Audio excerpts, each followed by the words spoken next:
আসসালামু আলাইকুম সবাইকে। আশা করি সবাই ভালো আছো এবং আল্লাহর রহমতে সুস্থ আছো। কোষ বিভাজনের 4 নাম্বার লেকচার নিয়ে আজকে হাজির হয়েছি।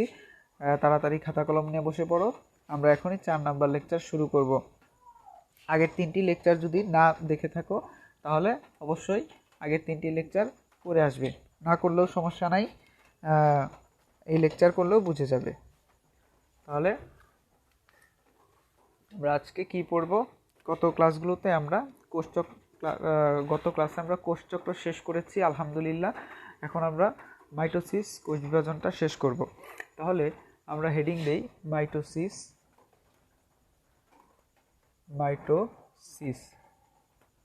মাইটোসিস কোষ বিভাজন। মাইটোসিস কোষ বিভাজনে আমরা পড়েছি কি, একটি কোষ বৃদ্ধি হয়, একটি কোষ কি হয়, সৃষ্টি হয়, এবং সৃষ্টি হয়ে কি বৃদ্ধি হয়, এবং তারপরে আবার কি মাইটোসিস কোষ বিভাজনে অংশগ্রহণ করে।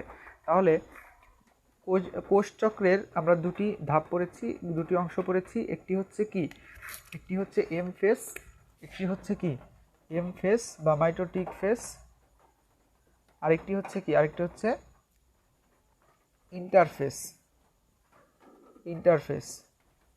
ইন্টারফেস, যেখানে 90 থেকে 95%, অর্থাৎ 90 থেকে 95% সময় এখানে ব্যয় হয়ে যাবে, এবং যে বাকি 5 থেকে 10% সময় কি এই এম ফেজে ব্যয় হবে। তো সেই এম ফেজ নিয়ে আমরা আমাদের আজকের ক্লাসের যত আলোচনা, তাহলে এম ফেজ সম্পর্কে আমরা কিছু এমসিকিউ তথ্য জেনে নেই। প্রথমত আমরা জানব যে কোষচক্রের মোট কোষচক্রের, ঠিক আছে, 5 to 10 এভাবে লিখি, 5 to 10% সময় ব্যয় হয়। 5 to 10% সময় কি হবে, ব্যয় হবে। এবং স্তন্যপায়ী প্রাণীদের ক্ষেত্রে আমরা এটা বলতে পারি যে স্তন্যপায়ী প্রাণীদের ক্ষেত্রে, এটা খুব ইম্পর্টেন্ট একটা এমসিকিউ, স্তন্যপায়ী প্রাণীদের ক্ষেত্রে এই মাইটোসিস বিভাজন প্রক্রিয়াটি 1 থেকে 1.5 ঘন্টা, এই মাইটোসিস বিভাজন প্রক্রিয়াটি সম্পন্ন করতে কতক্ষণ সময় লাগে? 1 থেকে 1.5 ঘন্টা সময় লাগে। তোমরা খাতা কলম নিয়ে বসে পড়ো এবং এই আমি যা যা লেখাচ্ছি, যা যা করাচ্ছি, যা যা পড়াচ্ছি সেগুলো কি পড়ো। এই এম ফেজের কি দুটি ধাপ আছে। দুটি ধাপ মানে হচ্ছে কি হয়, একবার কি নিউক্লিয়াসের বিভাজন হয়, আরেকবার কি ক্যারিওকাইনেসিস হয়, বা কি হয়, সাইটোকাইনেসিস হয়,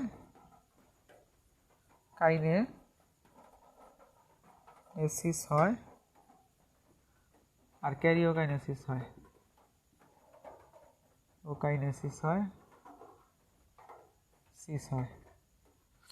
আর হচ্ছে মাইটোসিসকে আমরা বলতে পারি সমীকরণিক বিভাজন। এটা আমরা একটু রিমাইন্ডার দিয়ে নিই, লিখে নিই যে সমীকরণিক বিভাজন বা ইকুয়েশনাল ডিভিশন।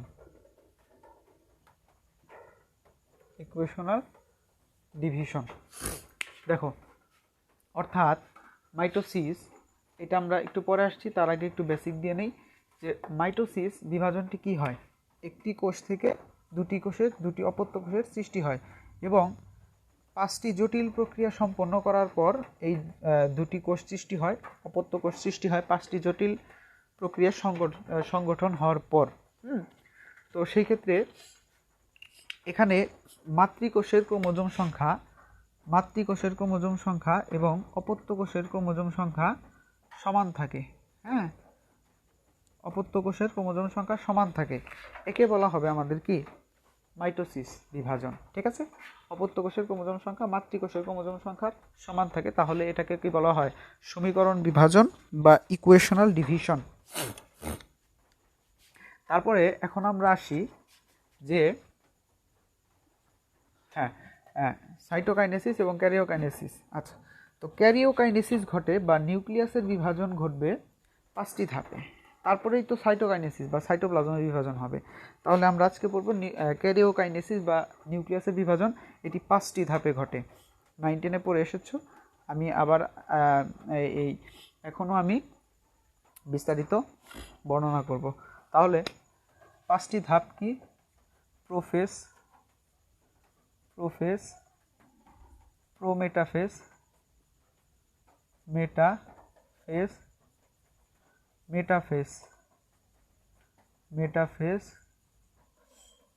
অ্যানাফেজ,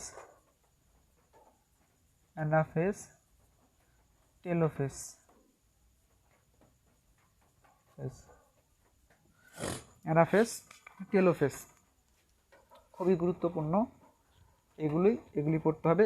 এই 5টি ধাপ নিয়ে আজকের সমস্ত আলোচনা, ঠিক আছে। আজকের সমস্ত ক্লাস এই 5টি ধাপ নিয়ে। তো আমরা আসি প্রোফেজে। এটুকু খাতায় নোট করে নাও এবং আমরা আসি প্রোফেজে। প্রোফেজ,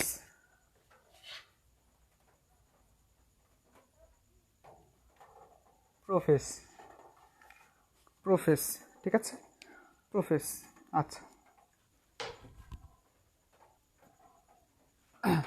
প্রো মানে হচ্ছে প্রথম, প্রো মানে হচ্ছে অদ্য বা আগে, এবং ফেজ মানে কি? দশা। তার মানে কি? প্রোফেজ মানে কি? অদ্য দশা। কি? অদ্য দশা, অর্থাৎ সবচেয়ে প্রথমের দশাটাকে কি বলা?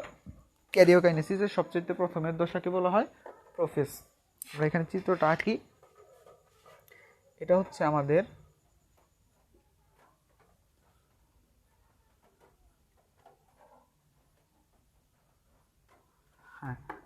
আমাদের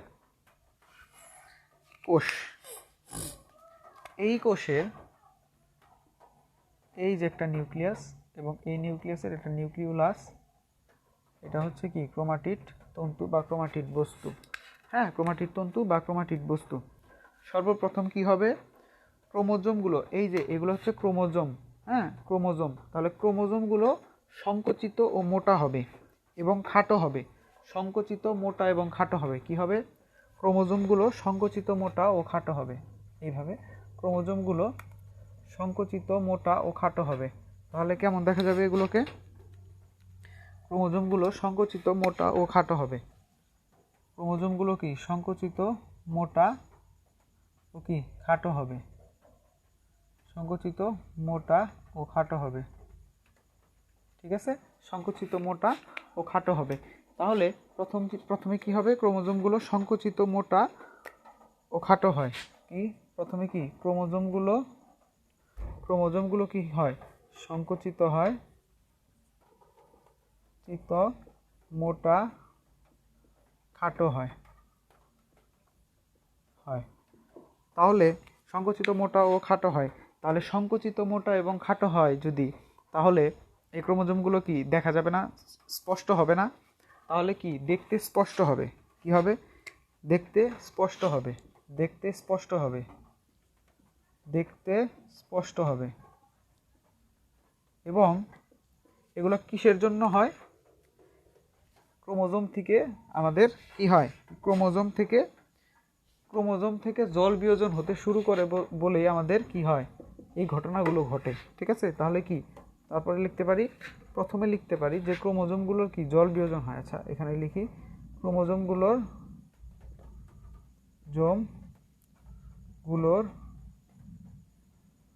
জল বিয়োজন হয়।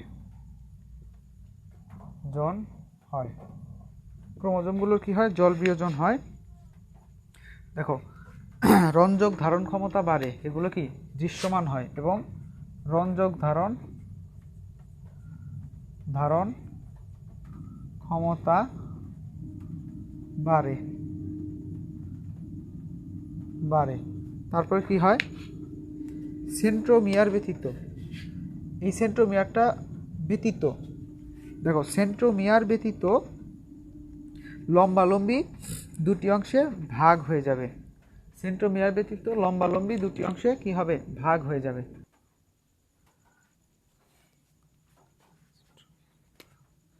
এই ক্রোমাটিডগুলো সেন্ট্রোমিয়ার ব্যতীত লম্বালম্বি দুটি অংশে ভাগ হয়ে যাবে। তাহলে সেন্ট্রোমিয়ার এই ক্রোমাটিডগুলো সেন্ট্রোমিয়ার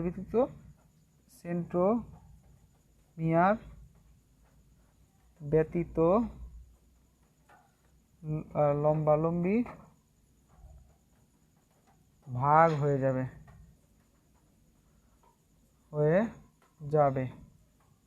লম্বালম্বি ভাগ হয়ে যাবে। এবং এখানে আরেকটি কাজ হবে, স্পিন্ডল যন্ত্র সৃষ্টির সূচনা হবে। স্পিন্ডল যন্ত্র সৃষ্টির সূচনা হবে। স্পিন্ডল যন্ত্র সৃষ্টির সূচনা হবে এবং এই স্পিন্ডল যন্ত্র কি, কোত্থেকে আসছে, কি হয় এতে, সব কিছু প্রোফেজ ধাপে বর্ণনা করা আছে। তো প্রোফেজ ধাপে আমরা এখন বর্ণনা করব প্রোফেজ ধাপ। তাহলেই প্রোফেজ ধাপ আমরা কি করব, এখন বর্ণনা করব। এটাই ঘটে আমাদের। কি হয়, হ্যাঁ আরেকটা কাজ হয়, সেটা হচ্ছে কি, নিউক্লিয়াস ও নিউক্লিয়ার মেমব্রেনের বিলুপ্ত ঘটতে থাকে। দেখো নিউক্লিওলাস, এখানে একটা নিউক্লিওলাস ছোট্ট বস্তু থাকে, এটাকে বলা হয় নিউক্লিওলাস।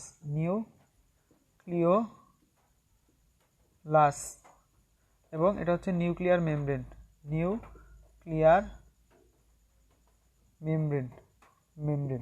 তাহলে এই নিউক্লিওলাস এবং নিউক্লিয়ার মেমব্রেন বিলুপ্ত হতে থাকে এই প্রোফেজ দশায়।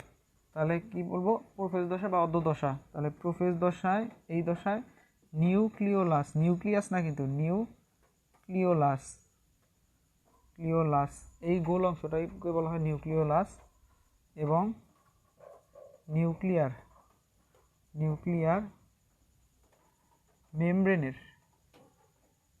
মেমব্রেনের বিলুপ্ত হতে থাকবে, মানে বিলুপ্ত হওয়া শুরু করবে, বিলুপ্ত হতে থাকবে, কিন্তু সম্পূর্ণ বিলুপ্ত হবে না। ঠিক আছে, সম্পূর্ণ বিলুপ্ত হবে না। আচ্ছা, তো প্রোমেটাফেজ আমরা এখন পড়ব। প্রোফেজ ঠিক আছে, শেষ হয়েছে। তাহলে প্রোমেটাফেজ আমরা পড়ব, ঠিক আছে। আচ্ছা, প্রোমেটাফেজ, আচ্ছা প্রোমেটাফেজ, আচ্ছা প্রোমেটাফেজ, দেখো প্রোমেটাফেজ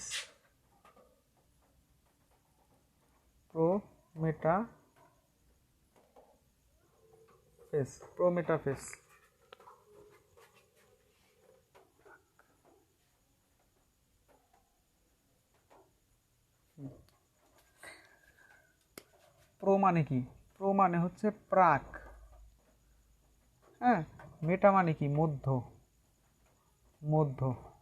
এবং ফেজ মানে কি দশা। তাহলে প্রোফেজ মানে কি, প্রাক, মধ্য, দশা। অর্থাৎ এটা মেটাফেজ পড়াইলে বুঝতে পারবা। তাহলে প্রোমেটাফেজে কি হয়, স্পিন্ডল যন্ত্রের, দেখো স্পিন্ডল যন্ত্র সৃষ্টি হবে এখানে, দেখো স্পিন্ডল যন্ত্র সৃষ্টি হবে, স্পিন্ডল যন্ত্রের এটা দুই মেরু, স্পিন্ডল যন্ত্র সৃষ্টি হবে, হ্যাঁ স্পিন্ডল যন্ত্র সৃষ্টি হবে,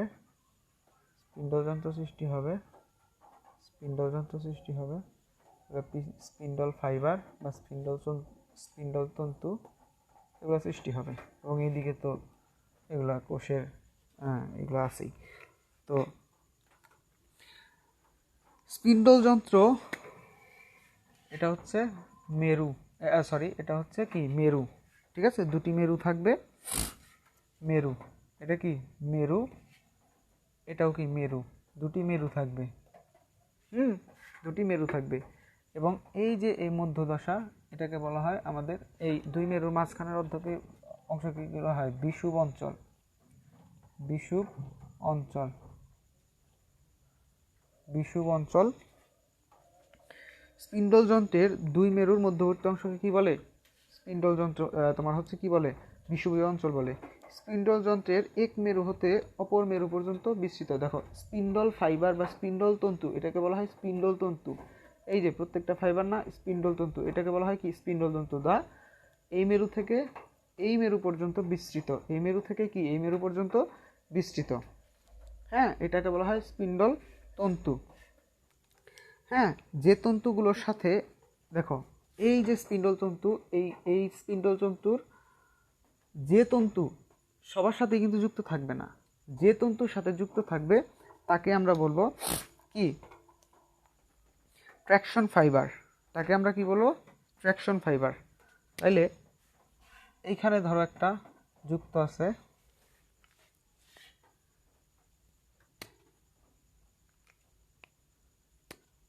এখানে একটা যুক্ত আছে, এখানে একটা যুক্ত আছে, এখানে একটা যুক্ত আছে। হ্যাঁ, ধরো এখানে একটা যুক্ত আছে। ওকে, সেন্ট্রোমিয়ার ভাগ হয়ে যায়। তো এখানে একটা আছে, এখানে একটা আছে, এখানে একটা আছে। আচ্ছা, তো এটা এভাবে না দিই, একটা এই জায়গায় দিই, এই জায়গায় দিই। আচ্ছা, তো এটাকে কিন্তু স্পিন্ডল তন্তুই বলা হবে। এটা কি বলা হয়? স্পিন্ডল তন্তুই বলা হবে। কিন্তু এইটাকে আর এটাকে স্পিন্ডল তন্তু তো বলা হবেই, তার সাথে আমরা বলবো ট্র্যাকশন ফাইবার। ট্র্যাকশন ফাইবার, দেখো ট্র্যাকশন ফাইবার, দেখো ট্র্যাকশন কি? ফাইবার। আচ্ছা, তাহলে এইটুকু আমরা লিখি, এটুকু আমরা লিখি যে স্পিন্ডল যন্ত্রের দুই মেরুর মধ্যবর্তী, দেখো স্পিন্ডল স্পিন্ডল যন্ত্র সৃষ্টি হয়, স্পিন্ডল যন্ত্র সৃষ্টি হবে। তারপর কি হবে? স্পিন্ডল যন্ত্র দুই মেরু, এটা একটা মেরু, এটা একটা মেরু, এবং এদের মধ্যবর্তী অংশকে কি বলা হয়? বিষুবীয় অঞ্চল। তাহলে দুই মেরুর, স্পিন্ডল যন্ত্রের দুই মেরুর মধ্যবর্তী অঞ্চলকে আমরা বলবো, মধ্যবর্তী অঞ্চলকে আমরা বলবো কি? বিষুব অঞ্চল। বিষুব অঞ্চল বলে। আচ্ছা, তাহলে স্পিন্ডল জন্তুগুলো আমরা কি বললাম? এই স্পিন্ডল ফাইবার, এই স্পিন্ডল ফাইবার যেগুলো, এই স্পিন্ডল ফাইবার যেগুলো কি আমাদের এক মেরু থেকে অপর মেরু পর্যন্ত বিস্তৃত, এবং এই স্পিন্ডল ফাইবারগুলোর মধ্যে যে স্পিন্ডল ফাইবারের তোমার হচ্ছে সেন্ট্রোমিয়ার কি, যে স্পিন্ডল ফাইবারের সাথে যুক্ত থাকবে তাকে বলবো আমরা ট্র্যাকশন ফাইবার। এটা লিখি, আগে স্পিন্ডল তন্তুর বর্ণনা দেই। স্পিন্ডল যন্ত্রের এক মেরু হতে অপর মেরু পর্যন্ত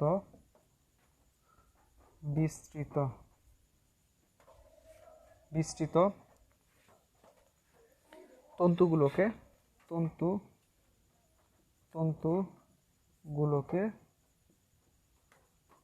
স্পিন্ডল তন্তু বলে। স্পিন্ডল তন্তু বলে, স্পিন্ডল তন্তু বলে। এবং স্পিন্ডল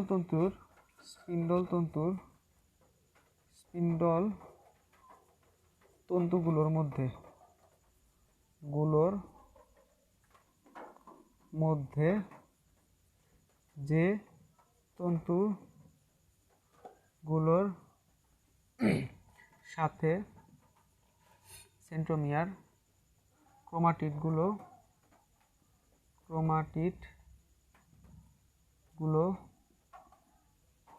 যুক্ত থাকবে বা সেন্ট্রোমিয়ার যুক্ত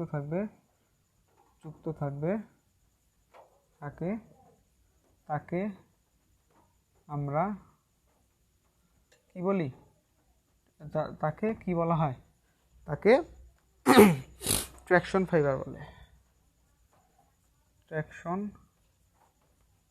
ফাইবার বলে, তাকে কি বলে, ট্র্যাকশন ফাইবার বলে।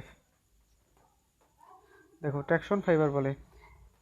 তারপরে আরেকটা জিনিস জানবো যে এই ট্র্যাকশন ফাইবারের সেন্ট্রোমিয়ার, এই ট্র্যাকশন ফাইবারের সেন্ট্রোমিয়ারগুলো এই যে স্থানে, ট্র্যাকশন ফাইবারের যে স্থানে এই সেন্ট্রোমিয়ার যুক্ত, তাকে আমরা বলবো কি, কাইনেটোকোর। কাইনেটোকোর, তাকে আমরা কি বলবো, কাইনেটোকোর। যে স্থানে আমাদের কি এই সেন্ট্রোমিয়ারগুলো, এই যে সেন্ট্রোমিয়ার, ক্রোমাটিড এর সেন্ট্রোমিয়ার যে স্থানে অবস্থিত, তাকে আমরা বলবো কি, কাইনেটোকোর। এবং কার সাথে যুক্ত, মোটর, তোমার হচ্ছে মোটর প্রোটিন দ্বারা যুক্ত। কি দ্বারা যুক্ত, মোটর প্রোটিন দ্বারা যুক্ত। তাহলে কাইনেটোকোর অর্থাৎ যে স্থানে আমাদের সেন্ট্রোমিয়ার যুক্ত তাকে বলবো আমরা কাইনেটোকোর, এবং যে প্রোটিনের সাথে যুক্ত তাকে আমরা বলবো মোটর প্রোটিন। তাহলে এই মোটর প্রোটিন কি করে, এই মোটর প্রোটিন আমাদের এটিপিকে ভেঙে শক্তি উৎপাদন করে। তাহলে সেটা লেখার আগে আমরা একটু মোটর প্রোটিন লিখি। তাহলে ক্রোমোজোমগুলো কিসের সাথে যুক্ত থাকে, হ্যাঁ, তাহলে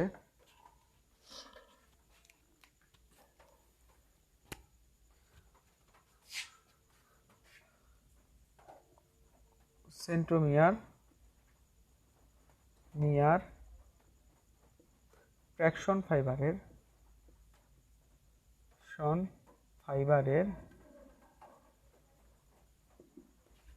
ফাইবারের কাইনেটোকোর নামক স্থানে, কাইনেটোকোর নামক স্থানে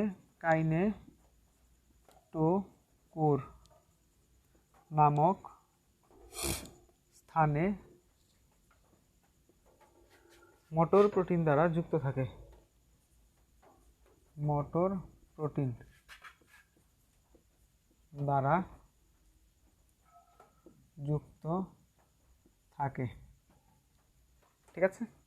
তাহলে এই মোটর প্রোটিন কি করবে, এই মোটর প্রোটিন এটিপিকে ভেঙে শক্তি উৎপাদন করতে পারে। এই মোটর প্রোটিনের একটা কি গুরুত্ব, কি, মোটর প্রোটিন কি করে, এটিপিকে ভাঙবে কি করতে পারে, শক্তি উৎপাদন করতে পারে,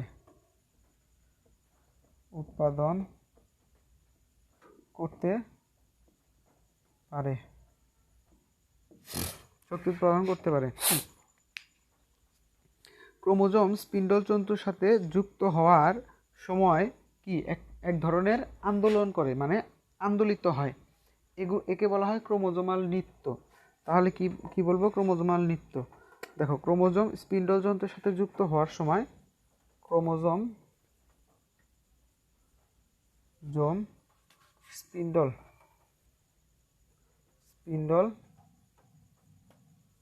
যন্ত্রের সাথে যুক্ত হওয়ার সময়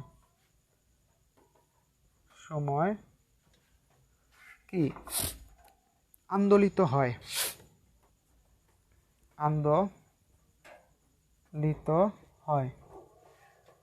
এই আন্দোলনকে বলা হয় ক্রোমোজোমাল ড্যান্স বা ক্রোমোজোমাল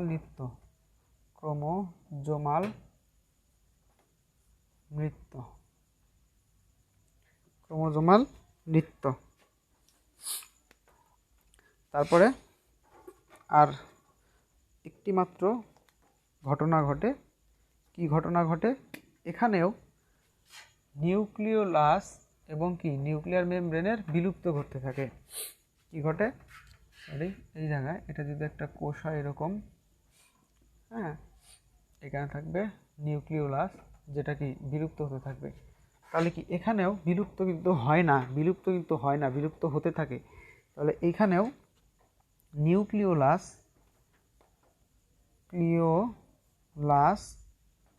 এবং নিউক্লিয়ার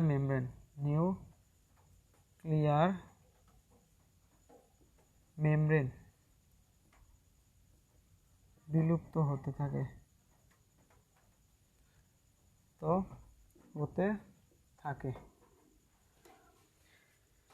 প্রোফেজ দশাটাও আমাদের কি হলো, শেষ হলো। প্রোফেজ দশাও শেষ হলো। তাহলে আজকের ক্লাসটা এইটুকুই, অনেক বড় হয়ে গেল ক্লাসটা। আগামী ক্লাসে আমরা এই আরও যে বিষয়গুলো বাকি আছে সেই বিষয়গুলো শেষ করব ইনশাআল্লাহ। সে পর্যন্ত ভালো থাকো, সুস্থ থাকো। আসসালামু আলাইকুম।